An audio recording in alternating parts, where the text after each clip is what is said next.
I'm going to show you how you can remove someone from your Cash App family account. Now, this is the hard part because Cash App themselves has actually confirmed that there's no direct way you can actually remove someone from your family account directly on the app. So what that means is that there's no direct button, there's no direct method, there's no direct way you can actually remove someone intuitively from your Cash App family account or their sponsor, right?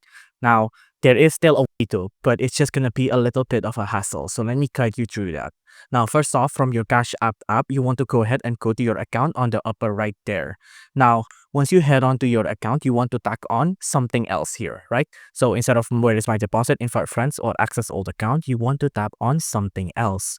Now, once you tap on something else, you want to go ahead and go to contact support. Now, to actually remove someone, yes, you will need to contact support, but don't worry, support is very nice and they're very helpful as well. So just tap on contact support, don't be scared about it. Tap on contact support.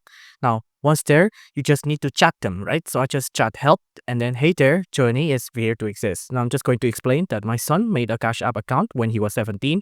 And back then he added me as a sponsor, but now he's 18 years old and I don't want you to be a sponsor anymore. So once you tap on that, you can see now the customer service is helping me. All right, let me have a look at you account for further details. And then from there, you'll just continue the process of removing your kid or someone else or your family member away from your family app account. So that's it. That's how you actually do it. You will need to contact Cash App support.